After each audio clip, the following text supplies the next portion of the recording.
I was on guard duty. I was on the second floor of the courthouse as I needed to keep an eye on a dangerous criminal. He was allowed to assist in his own defense, so he was allowed to access the law library. The judge decided he did not need to have handcuffs or leg shackles and was allowed to walk freely throughout the library. I briefly stepped out of the library to take a smoke and I locked him in.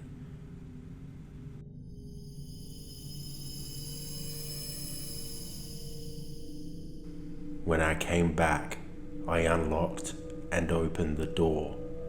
To my horror, the room was completely empty. He was nowhere to be seen.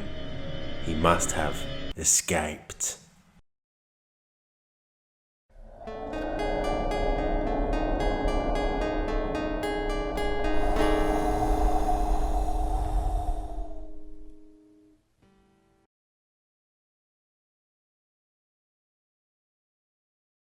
This was an unprecedented event. We've never had someone get away before. This was a first. He was later quoted saying, "The guard went outside for a smoke. The windows are open and the fresh air is blowing through. And the sky is blue." And I said, "I'm ready to go." And I walked up to the window and I jumped out. Honest to God, I just got sick and tired of being locked up. The police put roadblocks up at each end of town so we couldn't escape. We later learned that he fled to the mountains to avoid capture. He had no plan, but knew he had to stay out of town for now whilst everyone was looking for him. He ended up finding an unused cabin and survived there for several days. He headed back into town, and to his luck, he managed to find an unlocked car with the keys in the ignition and takes it. Later that night, sat a police officer stationed on the side of the road. A car passes him and he notices the driver driving erratically. He pulls the driver over and pulls a light on the driver. He instantly recognizes him as the escaped convict and is arrested without incident. I felt such relief that this man managed to be captured and would face the crimes he had committed. I later learned that he managed to escape law enforcement once again, but eventually would be captured again and would never see the light of day. I no longer take smoke breaks.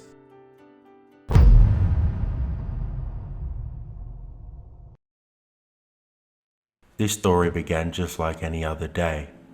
It was a warm, sunny morning, around 8 a.m. I believe. I was doing some work in the front yard, as I always liked having a good-looking yard. Little did I know such drama was about to unfold. Whilst watering my front yard, I noticed my neighbour heading for her car. It was this moment that I first saw him, running with such urgency, eyes wild. He was quickly approaching my neighbour.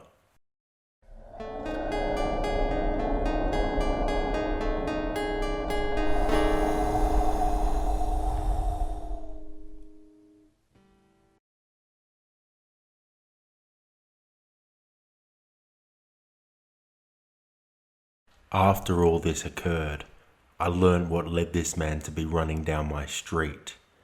It began on a bus. A man was on the bus, listening to heavy metal music and keeping to himself. This man was extremely dangerous, wanted for multiple burglaries, homicides, and other atrocities. Little did he know that his face was plastered all over every newspaper that morning, declaring him the killer, and his bus was heading directly into trouble. Well, trouble for him.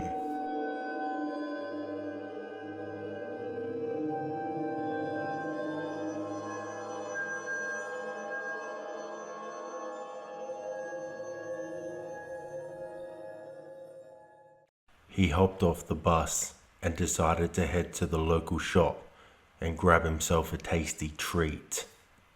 When he entered the store, he noticed there was two ladies looking at him, but he thought nothing of it. He had a look at the treats and was making his decision when he turned and saw the ladies talking and looking at him. He heard them say the words, "Killer, killer." He wasn't sure what was happening, but then he saw the newspaper. It had his face on the front. The jig was up. Everyone knew who he was. It was time to make a run for it. He grabbed a copy and ran out of the store. The store owner too recognized him and called the police.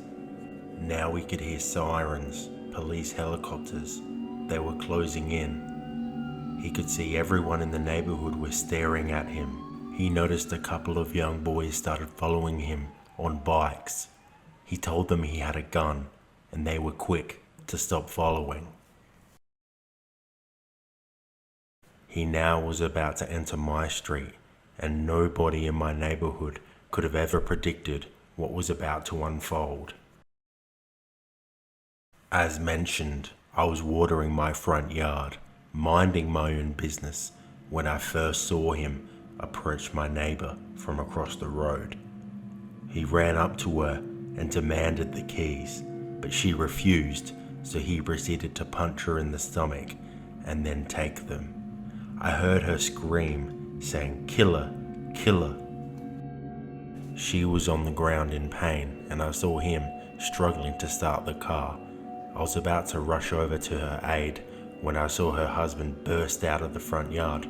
He started banging on the car with the metal bar, demanding he get out of the car, but of course, he didn't listen. And so the husband proceeded to beat the man profusely until he managed to slip away. But the husband wasn't finished. Furious, he decided to chase the man. But he wasn't alone. The whole neighborhood also began chasing the man. He couldn't stay away from the angry mob, and eventually, they chased him down. They were angry about the fear he had instilled in them over the past 14 months he had eluded capture. Fortunately, and ironically for the killer, the police arrived and likely saved his life. He was arrested and taken to prison. The neighborhood can now sleep safe knowing that he is no longer on the run or on the loose. It was time for him to pay the price for the crimes he committed.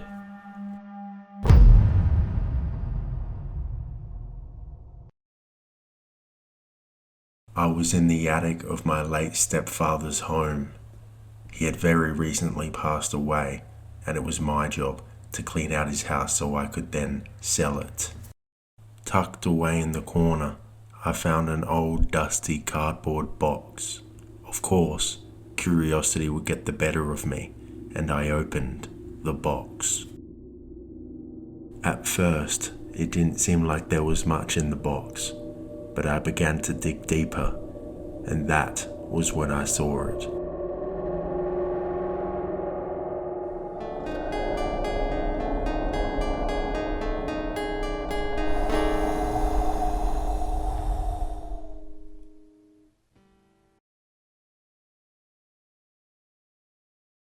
My stepdad died suddenly and peacefully one night, and it was up to me to organize the funeral. My mother passed away years ago. In his later years, my stepdad mostly kept to himself. He didn't really have any friends or anything like that. I had trouble tracking down any old friends from his younger years that may have liked to attend his funeral, so ended up just being me and my brother. Whilst we were at his tombstone, I noticed a shadowy man in the distance behind a tree. For a split second, I caught a glimpse of their face, and I felt like I recognized it, as difficult as it was to see. As eerie and spooky as it was, the man vanished, and it wasn't until later that I properly thought about the incident. It was the following weekend. I started cleaning his house and came across that suspicious, dusty cardboard box. I didn't know what I was expecting to find. I was just curious as it had a lot of old stuff in there and maybe I could find something of value. But what I did find completely shook me. It was a newspaper from a long time ago. The headline was eye-catching. It read, "Man kills entire family, gets death sentence." But what disturbed me wasn't so much the headline, it was the photo accompanying it. There was a man in handcuffs being escorted by police. It was unmistakable. The man in this picture looked exactly like my late stepfather. I rushed downstairs. Thankfully, I was yet to pack his computer away. It didn't take too long for me to find details on the crime and the assailant.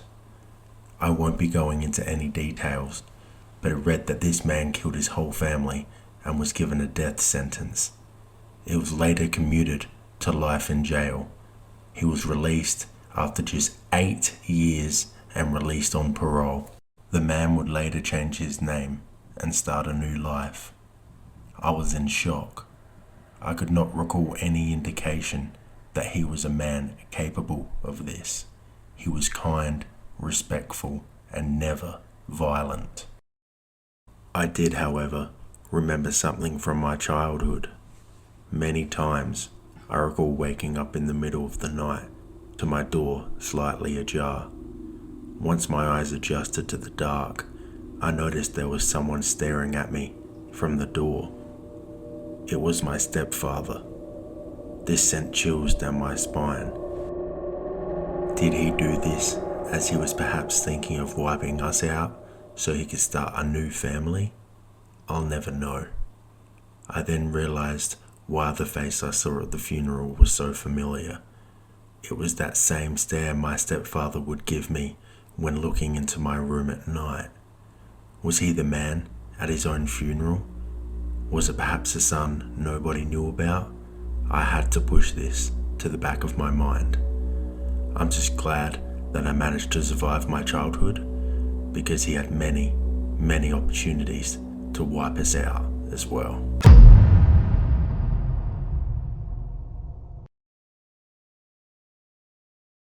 One dark night, I was on duty and experiencing one of the coldest nights of my life. Thankfully, I had a large burning fire keeping me company and soothing my cold, freezing self. This was still preferable to my time battling in jungles and other tough terrain throughout the Pacific. But this didn't mean I didn't encounter some trouble. I realized quickly I wasn't alone. On the other side of the fire, I noticed something angry. It was staring at me and exposing its fangs.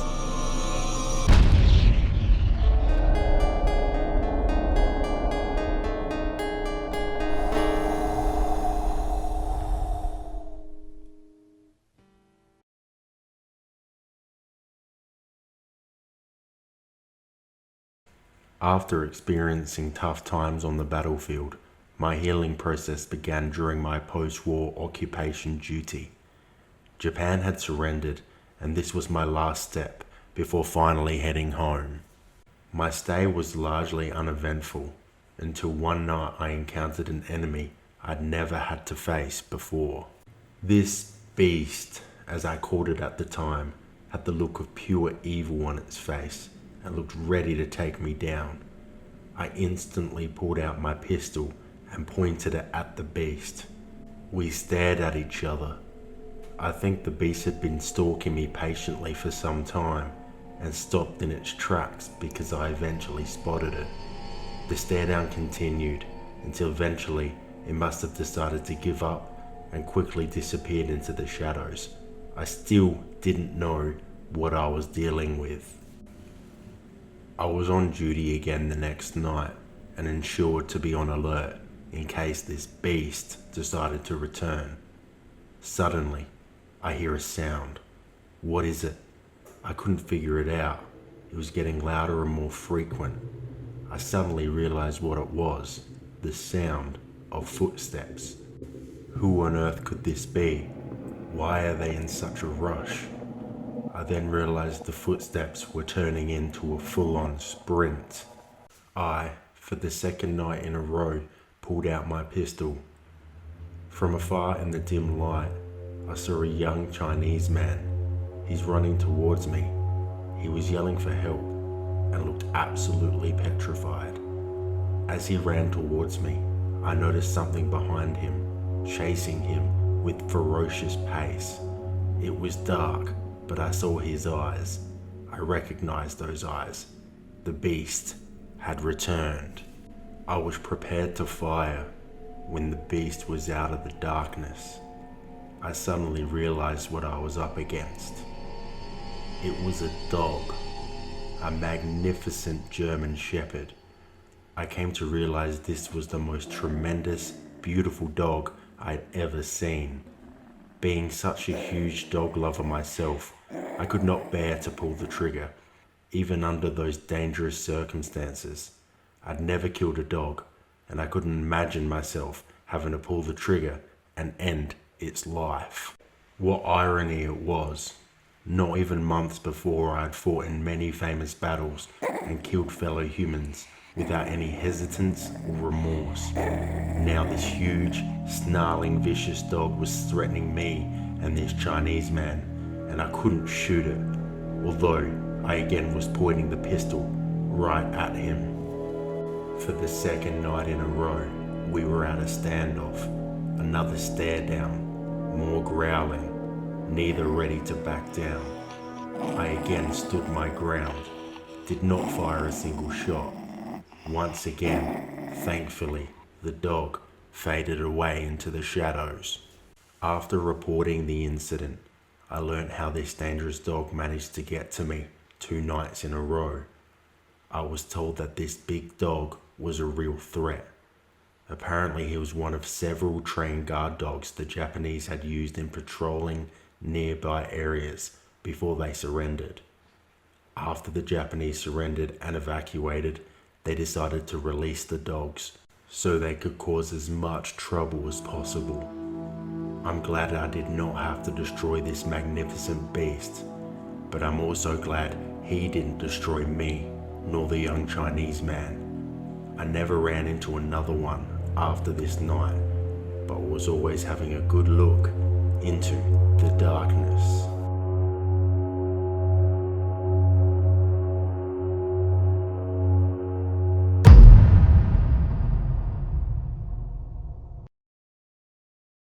I hear a knock on the door.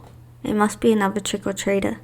However, I immediately had concerns as the knocking did not stop until I reached the door, but I did assume it was kids who were just excited. I opened the door to see a grown man, by himself. He was tall, skinny but athletic, and his face was covered by a mask. He was holding a bowl at his waist which had a few candies in it. I smiled at him and gave him some candy. I said, "There you go, have a good night." As I went to close the door, he said, "I need to use your phone. There's been an accident."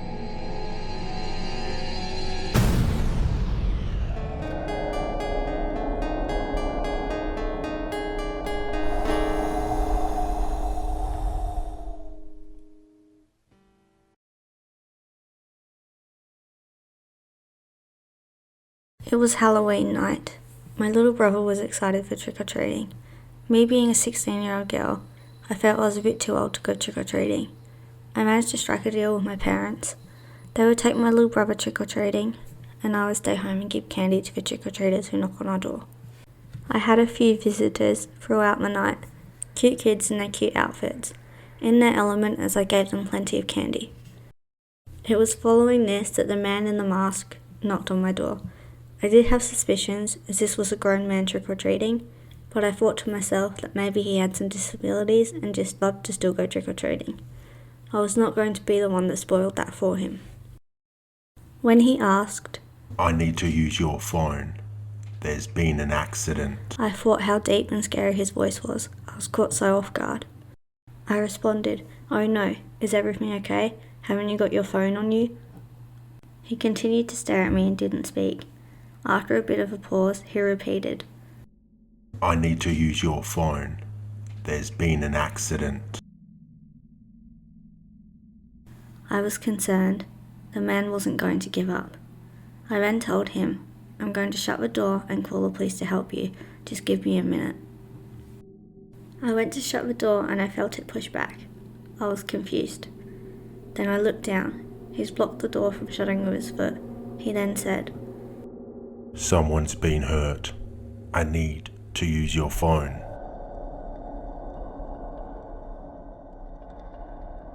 Suddenly I could hear the sound of kids laughing and footsteps. I watched as his foot slowly backed away.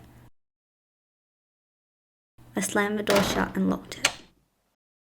I ran to the kitchen and picked up a landline, and also my mobile phone. I called the police on one and my mum on the other. I explained to both of them at the same time what was happening. As I was talking, I had the urge to peek out the kitchen window. To my horror, there he was on the other side of the window. The man in the mask just stood there staring at me. I screamed and accidentally dropped my mobile, smashing it. Luckily, I still had the landline which I was using to call my mum. I yelled into the phone so he could hear me telling my mum there was a man trying to get in the house. I bent down to pick up my mobile. When I stood back up, he was out of sight. My parents and the police arrived quickly. There was nobody around. The man was gone.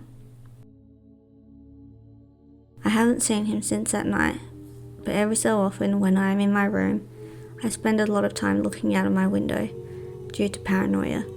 I fear for the day I look out there and he will be there, staring back at me.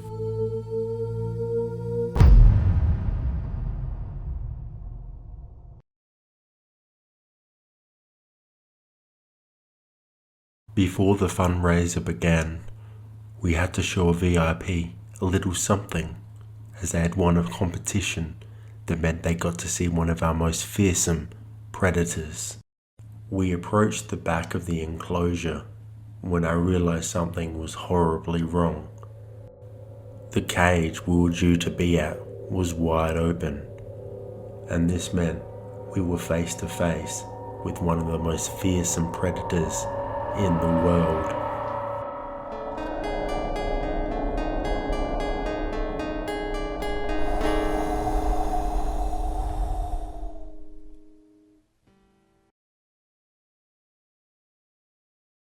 One early evening, I was trusted to organize a fundraiser for my local zoo as they were trying to raise funds for endangered animals. As a ploy to raise money, we created a competition where the winner could get up close and personal with one of our most tremendous predators, behind safe, clear glass, of course. The winner was chosen, and I was to guide them to the back of the enclosure before the fundraiser began, so they could meet the animal. Little did I know that there would be a major miscommunication that led to the back door of the enclosure to be wide open. When we reached the enclosure, I think we were in just as much shock as the predator was. There was nothing between us. It was 5 feet away from us and could easily attack. It was the fearsome Bengal tiger. It had locked onto our competition winner. This young girl was frozen and did not know what to do. Luckily, in the early stages, she made the right decisions. She locked eyes with the tiger and did not look away and was backing away slowly. However, she made her first bad decision. She turned her back on the tiger. The tiger pounced on her, knocking her to the ground. I called for security. Luckily, they were nearby. They drew out their weapon and realized the tiger was not going to stop attacking this poor lady. He fired at the animal, and it quickly scurried away. I rushed quickly behind the tiger and slammed the enclosure shut. Unfortunately for the lady, she had severe injuries from the tiger attack and it turned out the security guard actually missed the tiger altogether and actually shot this poor woman in the hip. She was rushed to the hospital and fortunately survived, but it was a long, long road to recovery for her. Fortunately, the tiger was not put down. It was not the tiger's fault it was in this position. It just felt threatened. The lady was later told that had she encountered a tiger that was used to hunting, that was from the wild, she likely would not have survived the ordeal. But because she was attacked by an amateur, young tiger, it was not as skilled at hunting, which meant she was likely spared from the most awful of fates. Remember, if you're ever unlucky enough to encounter a tiger, maintain eye contact and back away slowly.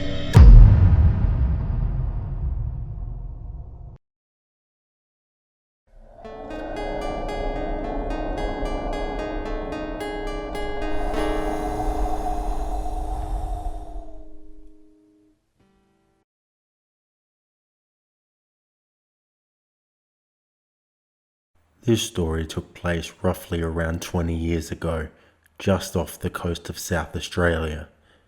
And this did not happen to me. This is a story I recall that happened to my father, one that he is happy for me to retell. One sunny day, he decided to do one of his favourite pastimes, fishing. He loved fishing, catching squid, flathead, it's all good stuff. However, there was always one that eluded him. The mulloway. Although he did not intend to catch the fish on this day, he had his spear gun ready just in case and intentionally placed himself in an area they are known to be in. He was enjoying the fish, just relaxing and taking in the peace of the open ocean. The fish weren't biting, but he wasn't too concerned, as he was just enjoying sitting back, relaxing, and was just overall having a good time. He said he's not sure what made him do it, but he decided to take a look down into the water.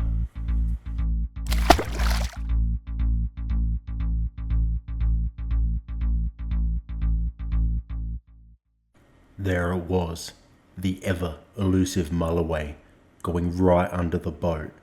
He rushed, grabbed his spear gun, and waited for his moment. Adrenaline was pumping. He felt so exhilarated and alive. He fired the spear gun. Success. It was a direct hit. He had no second thoughts and dived straight into the water. He had his eye on the mulloway the entire time, not losing sight of it. But while swimming down, he noticed something was not right. He noticed there was blood in the ocean, and the blood was not from the mulloway. Suddenly, he felt immense pain in his hand. He had a look, and sure enough, he was missing a finger. He used his spear gun with rubber, and he realized that in the heat of the moment, he must not have loaded the gun correctly, and when the spear gun fired at the rubber, it must have hit his finger on the way, severing it. He had a concern. He was swimming in an area that has had recent sightings of sharks. A shark can smell a drop of blood in the ocean from kilometers away. This was a real cause for concern. My dad made a decision that, although he does not regret, sees how it was not the best move. He proceeded to dive to get his fish. He grabs the mulloway and he heads back to the boat. When he was swimming back for the boat, his sixth sense kicked into gear. He didn't feel alone. He felt a presence, an immense presence. He didn't know if it was a shark, but refused to turn to sea. He threw the mulloway into the boat and sped off. When he was speeding off, he swears he saw a shark fin pop out of the water and circle. He was sure this shark wanted to feast on him. Nonetheless, he sped home and rushed to the hospital. He of course took a selfie of himself holding the mulloway before he left. He says he's learnt a valuable lesson. You never know what's lurking out there in the deep blue.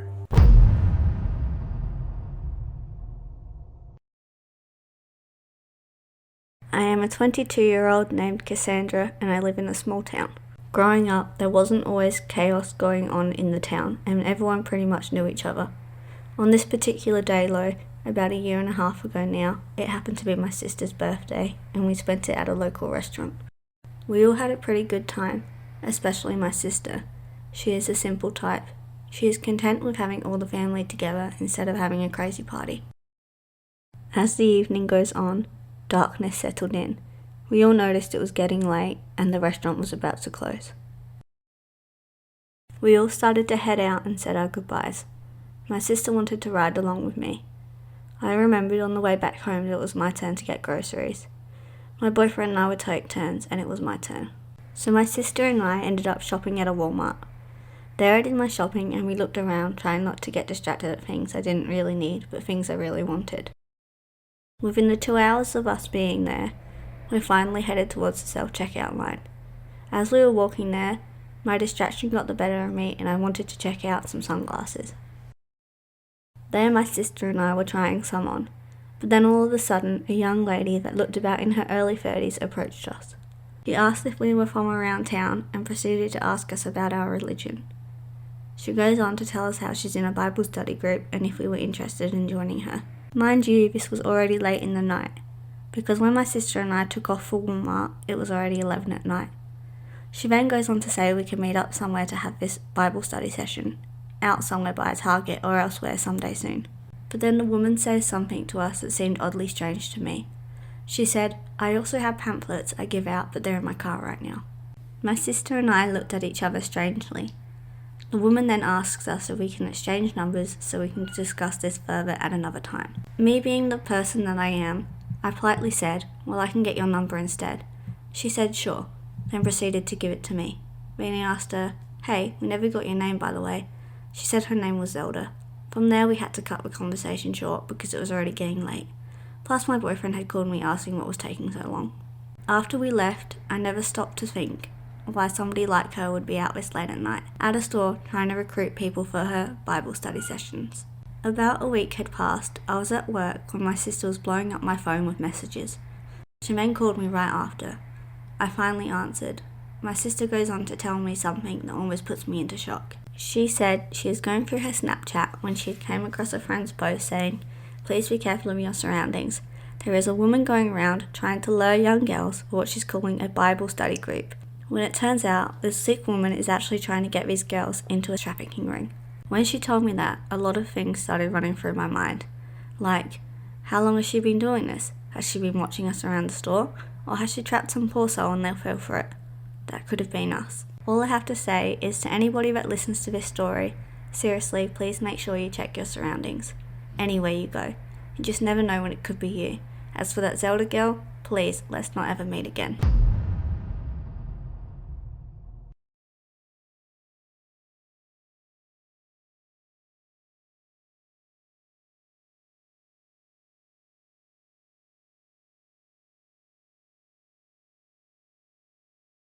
This story took place on a cold and rainy day. My mum and I needed to do our weekly shopping, so we headed to the local Walmart to get the things that we needed. It was a typical day at our local shop. Not many people there. It was a nice and peaceful shop so far. We grabbed our trolley and we headed down aisle 8. I really needed to go to the bathroom and I hung on as long as I could, but eventually I asked my mum if I could go, and thankfully she said yes. So I headed to the bathroom, entered the room, and I did my business. As an 8-year-old boy, I'd been taught about stranger danger, so I always tried my best to stay aware. I noticed this man, not sure if he was homeless, but he was dirty, ragged looking, and I noticed he was talking to himself. I ignored him and I just washed my hands. I noticed the man has started walking over to me with a big, greasy smile accompanying him. He asked me if I wanted some candy. I just had a tooth pulled. I said no. The man always seemed friendly, had a smile, but after I said no to him, everything changed. Suddenly the man grabbed me, would not let go. I felt helpless. I found the strength to elbow him, and thankfully this loosened his grip enough to set myself free. Without purpose, I started running down some random aisle. I had no idea if he was chasing me or not. The only thing I had in my mind was to just get away, and I bumped into this guy. He could tell I was distressed, and he asked what was wrong. I immediately said this guy in the bathroom had grabbed me. The man called 911, and then he entered the bathroom and met this guy smiling back at him. He detained the man and performed a citizen's arrest. The police swooped on the area really quickly, which I was thankful for. They arrested the man without incident and they took him away. I am not sure what he wanted with me. I think I would have been happier not knowing. But the police would later tell me that he was known to them. He was a registered sex offender and had recently been released months prior after raping 3 children. I was speechless. It took some time to recover from this, but now I feel comfortable shopping at my local Walmart again. But it's safe to say I don't use the bathroom anymore. I'm not sure what happened to the man that grabbed me. I'm hoping he's back in prison. The world would be a better place without him roaming the streets.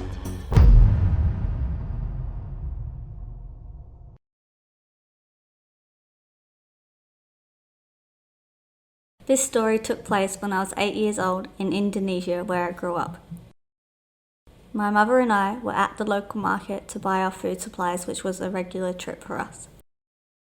On this particular day, it was pretty crowded and my mum was busy buying things, and I managed to lose her for a split second. Out came this creepy man. He must have been 50 or something, but could have been more. His face was full of wrinkles. He was wearing ragged clothing. At first he didn't say anything.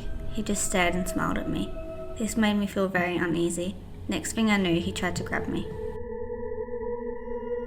Thankfully, my mum saw me and quickly came over and protected me from the man. She asked the man what he was doing and he didn't say anything back. He just left. We went home after this, and on our way, my mum asked me what had happened. Me being a shy girl, I didn't say anything and we left it at that. The very next day, I went to the market by myself. I did have worries that I would encounter the man again, but figured it would be unlikely. But of course I was wrong. Once again I ran into him. As he walked over to me, I was disgusted to see that he was wearing nothing but trousers. He must have realised I was alone as he started talking to me. He said that I was very beautiful, that my body was just perfect. My eyes, my hair, my small lips, everything. He even said he would love to marry me. Imagine that, an 8-year-old girl marrying a 50-year-old man. This creeped me out. I ran as quickly as I could without looking behind me until I got home. I told my mum what had happened, and she was shocked and scared for me. She forbade me from going to that market. From now on, she'll just go by herself. 2 months went by. Things started going back to normal, and I did not see the old, creepy man in that time. Me and my mum decided we would go to the market together again, and we felt relieved that we didn't see him there. But on our walk back home from the market, we were once again confronted by that same man. He said hello to me and started saying similar things to last time, like that he wanted to marry me, that I am the most beautiful woman in the world, and that he thinks I'd make a great wife. He even said to my mum that he thought I was so cute and that he would literally die because of my cuteness. Then he said he doesn't mind if he has to kill my mum if she does not agree with our marriage. This was maybe the most unsettling comment of all. I am so sick of this man. He made me want to cry. I just wanted to go home. My mum was so angry. She looked like she wanted to beat the man, but I grabbed her and we got away again. I felt so gross. It was the most disgusting thing ever. When we arrived at home, my mum told my dad what had happened. He was so furious and spent some time trying to look up the man on the internet, but no luck. Weeks later, me and my older sister went to the market since our parents were very busy. My sister is a strong, brave and tough girl, so I felt safe going with her. Plus we did not see the man at the market, so maybe he had finally moved on from that area. But once again, I was very wrong. When my sister and I were on our way home, the creepy man came out of nowhere and tried to kidnap me. I tried to scream, but he covered my mouth. My sister helped me by throwing her shoes at the man. It hit him right in the face with force. This made the man run away, and my sister and I rushed home back to safety. Now I am 16 years old. I have unfortunately been through these situations a lot. I am always getting catcalled, and I never wear any sexy clothing or anything. I always seem to have creeps stalking me or obsessed with me. This made me want to die and makes me feel as disgusting as that old man did. Sexual harassment is everywhere. You need to be careful. Anyone can get harassed, especially children. Please take care of yourself, and please take care of your children.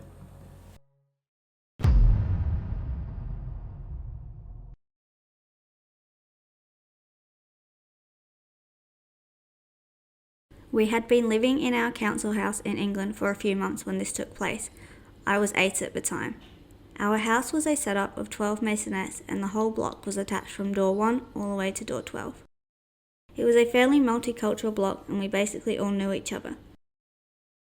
We were a family of 8, myself being the youngest. One day, there was a teenage boy who lived on our block who was part of a gang. I overheard him and a rival gang member having a heated argument. A few days after this incident, all hell broke loose on our entire block. One day, I was just hanging out on our balcony and enjoying the view, when I was suddenly alerted by one of the kids playing on the street. He warned me that around 30 gang members were approaching our block with machetes and homemade petrol bombs that they hadn't set alight to yet.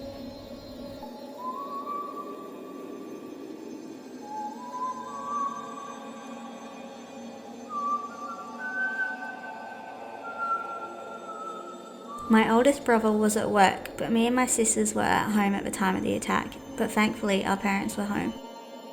As the gang members approached the top of the no-through road, they began screaming and running. I could not explain how terrifying this was. We could do nothing. The gang knew that the boy lived on our block, but didn't know which number flat it was. We lived at number 1, so we'd be the first to be attacked. My mum took me and my sisters into the room that was in the centre of our home, and we all hugged and began crying and praying. My dad frantically ran from window to window trying to see what was going on, all the while trying to get through to the police. Their lines were jammed. Everyone on our block was trying to call them. My dad said that they were trying to light up their petrol bombs, but they just couldn't light them up. We began to hear banging and screams at our front door, and then they began running to the back door. Our back door was made of glass, and we were sure that we were about to die. All of a sudden, they began to run away and we heard police sirens. My mum just collapsed to the ground and began crying. This was one of the most frightening experiences of my life. I'm 49 now, and I hope I never have to go through anything like that again.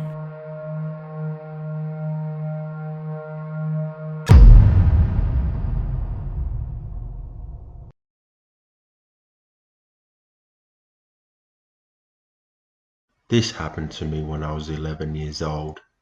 I wasn't the best sleeper, so I would often need my mum to take me upstairs and help me get to sleep. I was at a tough age when my dark room would scare me. Luckily, my mum had the secret touch to help me. She would tuck me in, kiss me goodnight, and this would make me feel better and less scared, which made me fall asleep a lot quicker. However, one night my mum was out and my nan was taking care of me. She was sleeping downstairs. I, of course, struggled to get to sleep, so kept myself occupied until I got tired. This took some time. I think maybe it was about 10 p.m. before I decided maybe it was time to try and get some sleep. It took some time. I ended up laying on my side and found that this worked. I finally fell asleep. I remember the night quite vividly. It was a clear night sky, nice big moon. I felt safe. However, this quickly changed. I started feeling this sudden sense of terror. Suddenly, my eyes burst open. I was full of fear. I had this unsettling feeling that someone or something was watching me. I made a mistake by looking at the end of my bed. A pair of eyes, terrifying eyes, were staring back at me. I tried to move, but no matter how hard I tried, I couldn't. I could only move my thumb a little. I was completely stuck. I did not know what was going on. This demon, I will call it, was now on the move.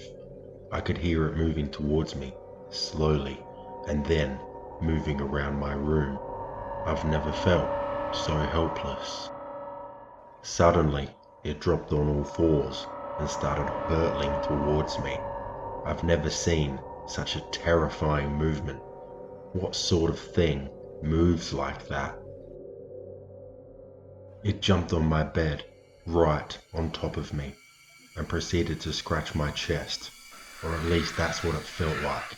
I could feel the pain. Next thing I knew, I could move again. I could lift my arm. It was over. I checked my chest and found no scratches.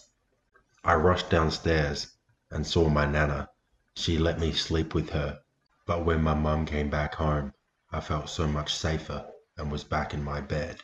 After talking to friends and such, I realized I had experienced sleep paralysis. The demon has not visited me again since, and I hope I never have to see those pair of eyes ever again.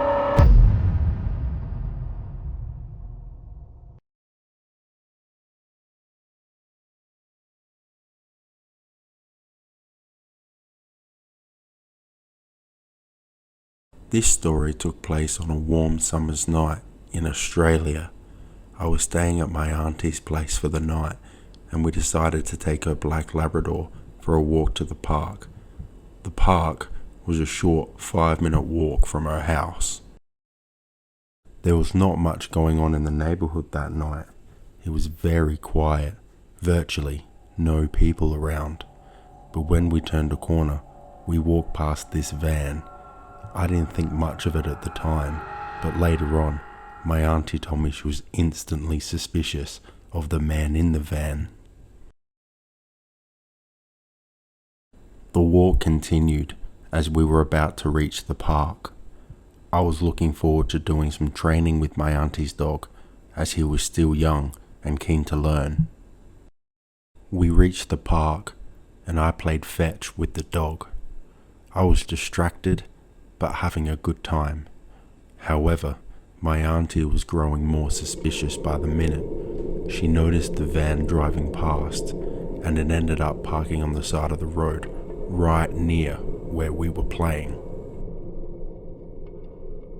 My auntie came over and didn't say anything about the van, but suggested we leave. We did end up walking a little bit around the park, making sure the dog got more than a 5-minute run around, but we decided it would be best to now head back home. My auntie suggested we take a quicker way back. I imagine this was to perhaps try and catch the man in the van off guard and see if we could lose track of him. We ended up going down this alley/driveway type thing. I instantly noticed there was a man sitting down in this area. I suspected the man to be homeless. He muttered something to me, and I swear I heard him say, "I think he is following you," but I may have misheard him. We continued to walk through this area, and when we reached the end, we saw something that did not belong. There was some dog food just on the ground at the end of this area. My auntie was concerned and immediately thought this could have been placed by the man in the van. Then once again, we noticed the van. He was once again parked right near us. Was he trying to put the dog to sleep, or worse, so he could get to one of us or both of us? We were not hanging around to find out. We immediately rushed home. Later that night, I was sleeping on my auntie's couch, and I started hearing suspicious noises. I swear it sounded like someone climbing the fence to get into our backyard. Then I swear I could hear someone intentionally walking slowly just outside where I was sleeping. I was frozen with fear when suddenly all hell broke loose.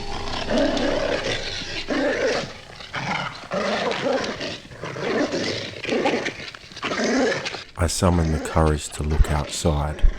I wanted to know that the dog was okay. When I looked out there, I saw no man, just the dog. He was walking towards the back door, but notably, I saw blood and bloody footprints. What on earth happened out there? I would never find out. I was certain this backyard scuffle was connected to the man in the van. I'm not sure if he wanted to get to me, my auntie, or maybe it was the dog he wanted. Either way, I am now always on the lookout for the man in the van.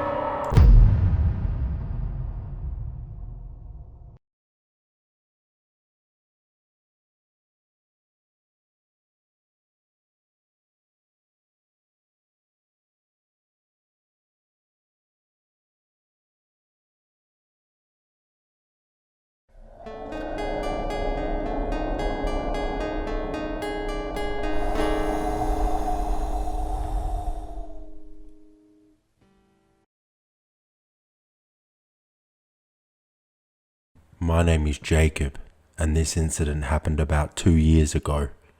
I was 14 at the time, and my parents were on a weekend away in Napa Valley, California. I decided it would be a good chance to have some friends over since my parents were very strict and didn't allow me to do that type of stuff. I texted them, and in about 15 minutes, they all showed up. We had a loft upstairs, and this is where we were going to spend the night. The group was made up of me, my friend John, Dylan, Chris, and Carlos. About an hour later, I asked John if he could go get some snacks from downstairs, which he reluctantly agreed to. John was taking a little bit downstairs to bring back the snacks, but I didn't think anything of it.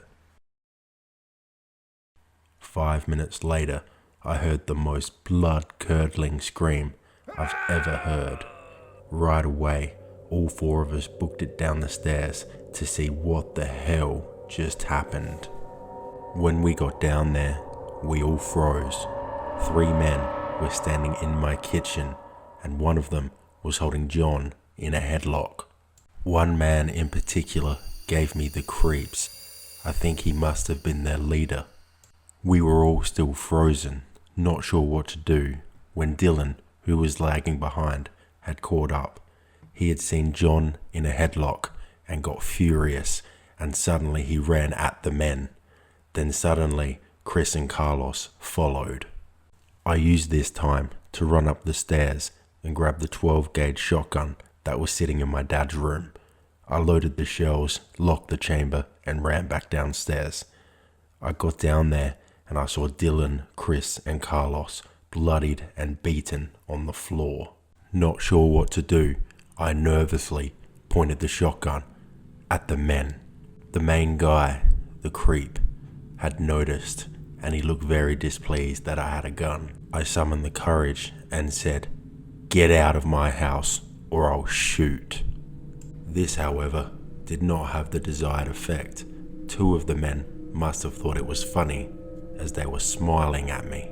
Clearly talking to them was not working, and I needed to take action.